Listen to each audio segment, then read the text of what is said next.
Hello, good people. Thank you to the Poor People's Campaign for that lovely musical introduction. If you didn't like it, you're probably rich or racist or both. Please visit june2020.org to learn more about the Poor People's Campaign Digital March on Washington. Hola, mi gente. My name is Chelsea Chism-Vargas. Pronouns are she, her, ella. And I'm born and raised here in Des Moines on the South Side. I'm a CCI member and a member of the Racial Justice Team and Immigrant Rights Team with CCI. I'm reporting to you live from the Iowa Citizens for Community Improvement offices here in Des Moines, right on Forest Ave. Here in Des Moines, our movement for Black lives has been very strong. We've fought against a racist, unjust, and ineffective curfew imposed by the Polk County Board of Supervisors, and our Des Moines community members have taken to the streets. Right now, Des Moines Black Lives Matter is at the Iowa State House applying pressure to elected officials who have not stood up for racial justice. We will continue to fight for the liberation of Black people in this country, and we will do it from local, state, and federal levels. We know that our communities support this movement. Des Moines residents have shown up every single day to center Black trauma and to celebrate Black joy. This is a people's powered movement, and I believe that we will win. This isn't just happening in Des Moines, though. To find out more about the situation on the ground in Eastern Iowa, we're about to hear from Paul Watow and County Supervisor Stacey Walker, two community leaders in Iowa City and Cedar Rapids. My name is Paul Watow, and I'm a CCI board member from Iowa City. Here in Iowa City, we have seen almost nightly standoffs between hundreds of demonstrators and the Iowa State Patrol. A group called the Iowa Freedom Riders have attempted several times to march onto Interstate 80 in order to send a message to Governor Reynolds that enough is enough and it is time to listen to the calls for justice from Black people across our state and nation.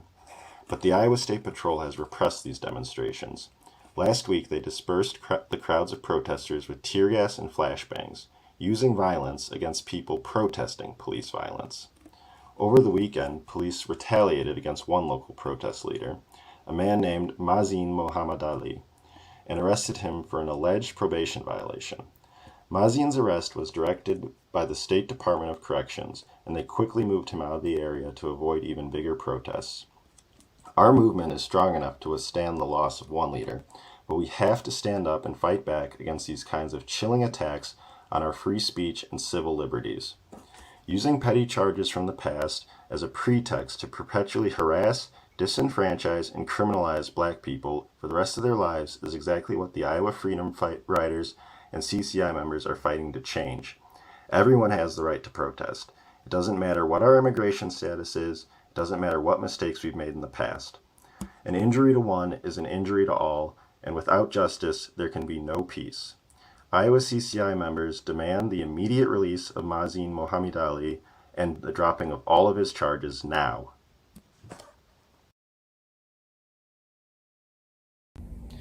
Hello, my name is Stacey Walker, and I serve as a Linn County Supervisor. I wanted to talk to you all today just briefly about the Black Lives Matter inspired liberation movement happening not just here in the state of Iowa, and not just here even in the United States, but across the world.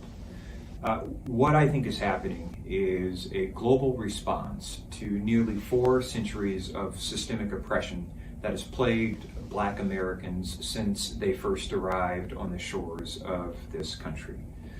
And we know that it's going to take a lot of work, certainly in the areas of bold police reform, but even going further than that, we're going to have to rethink how we approach public safety, which of course means making meaningful investments in communities of color, which of course means rethinking how we fund our current law enforcement apparatus. But even more than that, and probably most importantly, we're going to have to do all that we can to support people of color, especially Black people, as they seek leadership roles in our communities, as they seek to become CEOs, to start their own businesses, but also as they seek public office. Because what we know is this, at the end of the day, it all boils down to power. who has it, who doesn't, and what those who have it actually do with it. And until more people of color, their advocates and allies are empowered and find the courage to do the right thing and act with conviction in these times of great challenge, our situations here will never change. So I want to thank you all for fighting the good fight. I want to thank you all for supporting the Black Lives Matter liberation movements, and to all of the activists a part of Iowa CCI and Black Lives Matter affiliated organizations in Iowa City, here in Cedar Rapids, in Des Moines, and all over the state. Keep up the fight. Know that I see you. Know that I'm with you for the long haul, and I'm with you to the end. Thank you. Yes, Black Lives Matter, defund the police. Thank you to Paul and Stacey, and thank you to everyone standing with Iowa Freedom Riders. We're in solidarity with you folks here in Des Moines for sure. And really thank you to County Supervisor Stacey Walker as well for being one of the few elected officials who has shown support for the Black Lives Matter liberation movement and has been one of the only elected officials to speak out against racial injustices. That's a problem.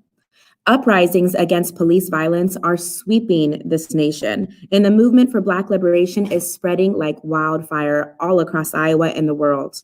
For more, we're about to turn to Ellie Adole, an incredible activist raised right here in Des Moines, who has been on the front lines and organizing as well in the background. So let's hear from her in her own words. Hi, my name's Ellie. I've been living in Des Moines since I was in 4th grade, and now I go to the University of Iowa, so I've lived here most of my life. I think the reason that I initially turned out to the protests is just because I have a younger brother, and seeing what has happened keep happening has just resonated very deeply with me, because I feel like that could be me or my sibling, and that just, it doesn't sit very well with me, that could happen and there would be no recourse. And in terms of like what I've experienced, especially like at the beginning of everything that was happening in Des Moines, like I got tear gassed, and just the police really had no regard for the fact that the people that they were tear gassing, they're supposed to protect, and even on top of that, that a lot of them are children or like young people, because I saw a lot of people younger than me even that were out there just trying to have their voices be heard. And I think now it's more about what the elected officials do, because they know that we're out here and they know that we'll keep going until something gets done. And a lot of them have said, oh, we'll listen. But even if they listen, that's not the same as doing something. And that's really what I want to see out of our elected officials. So that's why I'm going to keep protesting. Yes, thank you so much, Ellie. I'm going to keep protesting too, so I'm right there with you, girl. And I will also add, I witnessed myself Des Moines Police Department shooting rubber bullets, tear gas, and macing Des Moines youth. I'm talking folks younger than 18. So we know this is happening. And Ellie, thank you so much for speaking out. Des Moines community members have been in the streets for weeks, like Ellie, and we're not stopping anytime soon. On Monday, in fact, the Des Moines City Council refused to pass a basic ban on racial profiling. This is further proof that the city's elected leadership continues to fail on issues of racial justice. The City Council's current leadership has a really harmful history of harming our communities, and they've demonstrated that they're clearly just unprepared to provide the solutions that we need to protect Black lives here in Des Moines. So we need to build people power and uplift leaders in our own communities, leaders like Ellie. Our solutions are going to come from us people. We need solutions that actually serve our communities. These solutions must come from the communities that are most impacted, not cops that don't even live in the city. This means divesting from police violence and investing in community services. For more on this, we're going to hear from Lori Jones, one of the leaders on the Iowa CCI's racial justice team, who's worked for over 2 years to get the Des Moines City Council to pass an ordinance that would have been a small step towards police accountability, but they couldn't even do that. So Lori's going to tell us why the City Council's insulting counter proposal just wasn't enough. Hi, my name is Lori Jones.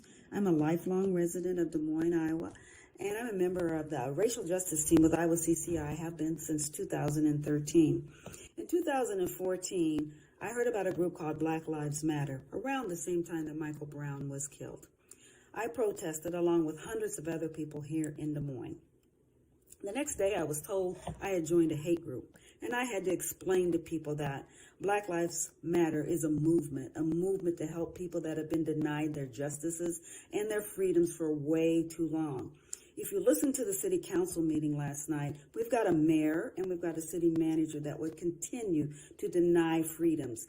They do not want to include certain items in our ordinance that pertain to pretextual stops, that pertain to having a citizen review committee. And it makes me wonder, what have you guys got to hide? I support defunding the Des Moines Police Department and reinvesting those funds into programs that help people that have mental health issues, affordable housing issues, people that need help, because Black lives do matter. Thank you. Yes, Black Lives Matter for sure. And it's just clear that we can't trust Des Moines elected officials to protect Black folks and communities of color from police violence. So thank you so much, Lori, for sharing your story with us. I know a new lawsuit was introduced just today against Des Moines for the police's unnecessary use of pepper spray. So we'll see what happens with that. I can tell you from my own account, I was at a protest simply helping someone else flush their eyes out because they were pepper sprayed. And in the process, I got pepper sprayed. So we know that DMPD is out here using unnecessary force. Thankfully, community leaders like myself and many other folks are envisioning a new future, one that ensures safety for all Iowans. In order to build this true public safety, we deserve community-led solutions that actually keep us safe. And we need our public servants to fulfill the will of the people. That's what we elected you to do. That means defunding the police departments and refunding the initiatives for community health, safety, and prosperity. Unfortunately, the Des Moines City Council's budget reveals that they're more interested in spending money on police than investing in our communities. Let's take a look here. So this graph you'll see here shows us just how much of our Des Moines 2020 city budget is being spent on a few things. Here we see DMPD is receiving over $70 million. Over $70 million of our 2020 budget, while health and social services is barely receiving over $9 million. So we have clear disparities here in Des Moines with what our elected officials are prioritizing, and they seem to be clearly prioritizing investments into police and into excessive policing and into more weapons and more technology for police, rather than investing in the health of our community. So we see that over $70 million is just the Des Moines Police Department. I know there was other charts that showed $22 million to culture and recreation. Why are we spending more on tear gaps for cops than we are for community resources? For more on the future we need and deserve, we're about to hear from Linda Brown and Jaleisha Johnson, leaders with the Black Lives Matter Des Moines movement. So they'll be sharing more about the future of the Black Lives Matter movement here. Hi, I'm Linda Brown. Hi, I'm Jaleisha Johnson, and we are alumni of Movement 515. We are members of the Des Moines Black Lives Matter Creative Collective. And basically, we're just here to talk to you a little bit about how we feel, things have been going on. And I think that lately in Des Moines, the people are showing our government officials that we are realizing that our voice has value, that we are realizing that we can demand things of them and those said demands can be met. We are realizing that once we mobilize, once we stay organized, once we stay grounded in what we believe in, once we stand in solidarity with one another, we can show folks who are making laws and creating policies that affect the way that we have to navigate the world. We can show them what we think and believe is right for us, and they can then listen to those demands actually follow through. All parties involved, like even real quick, take these couple seconds to uplift Jaleisha, because she's been one of, not few people, but one of the many people going to every single event, showing up, showing out, and lifting her voice to not only represent and speak for herself, but a lot of people who may have been alienated in other or forgotten or othered or Black movements in the past. For sure, and uplifting those voices through her voice to represent all people of all different brown shades. Yeah, and that was one of the things that really pushed Linda and I to get involved with Des Moines Black Lives Matter, because we feel like they're really doing the work to ensure that this movement is inclusive for all folks, and to constantly remind folks who are showing up that when we say Black Lives Matter,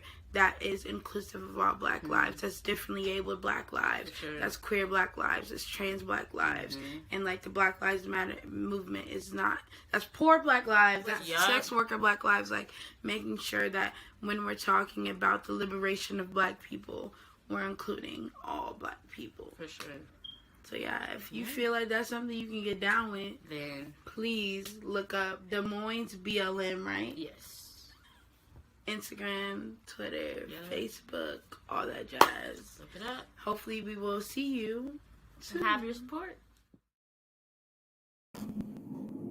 I love that. I love that. Shout out to Movement 515 in general, just for giving platforms to Des Moines public school youth, for sure. I know I could have benefited from that when I was in school. And thank you so much to Jaleisha and Linda. I have seen both of y'all out there on the front lines. Solidarity, like y'all said, is so important in this fight. We have to stand with one another. We have to have each other's back. We have to stick together if we want this to continue. And we do. And Des Moines Black Lives Matter, as those two said, has been absolutely intersectional in their organizing. And CCI is thankful to have Black Lives Matter here in Des Moines, thankful to have an anti-racist organization here locally, and looking forward to continuing to build partnerships. But when we think about a world, a new idea, right, of public safety in a world free of police, in a world where the police are abolished, I know for some people this is a very radical thought. It's something that they haven't had the opportunity to think about before, because we've been so brainwashed into believing that police are an essential part of our communities when they are not. We are essential parts of our communities. That's what we need to be focusing on. So I know when I do this kind of radical imagination, vision, idea of what does a world look like without police, what I see is more folks who are experts in their field. You know, what I envision is if someone's dealing with a domestic violence situation or a sexual assault situation, that they have a hotline that they can call where someone will show up to support them and not shame them, which we know DMPD has been notorious at doing in these situations. So that's just one little example. You know, really getting the support that you need in these critical situations is community investment. That does not mean a cop showing up with a gun. That means an expert showing up to provide you with support. So that's really what we're aiming for. We realize DMPD has been violent. We realize police all over the country, that policing in this country is really rooted in racism, rooted in white supremacy. And we don't need those kinds of structures present in any way. We don't need them reformed. We need them abolished. So I'm absolutely happy to be a part of this today. I know we have a few more graphics about some upcoming events that we want to make sure y'all are tuned in. So here, if you are interested in getting down with the fight with CCI, please join as a CCI member. We have a link on the screen, iowacci.org, and there's going to be a racial profiling webinar on Zoom tonight. So there is that bit.ly link there. I'm sure it's going to be public on the Iowa CCI social media pages as well. You will not want to miss that. And just in general, everyone, thank you so much for tuning in. I imagine if you tuned in, you're down with this fight. We need you to keep tuning in. We need you to keep showing up. We are all in this together. The liberation of Black people in this country, this is a fight that is our legacy. As folks in the United States, we must absolutely get behind this fight. It's un-American to have anything that is unequal. So we are definitely fighting for equality for everyone, but especially for Black folks right now. This is a movement you must get behind. So thank you everyone for tuning in. Again, I'm Chelsea Chism-Vargas signing off from the Iowa CCI headquarters. To play us out, we're about to have a little more music from the Poor People's Campaign. I hope y'all enjoy it. Thank you so much. Let's stay together. Let's keep fighting. I really do believe that we will win. We got this. Thank you. Did you hear somebody's poisoning of water and it's gone on? Yes, it's gone on.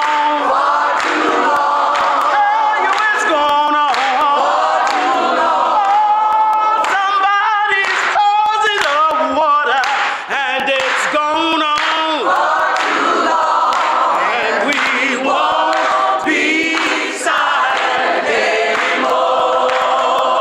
Have you heard? Somebody wants to build that wall, y'all, and it's gone on. And we won't be silent anymore. And we won't be silent anymore. And we won't be silent anymore. Just your voice will stop clapping, and we won't. And we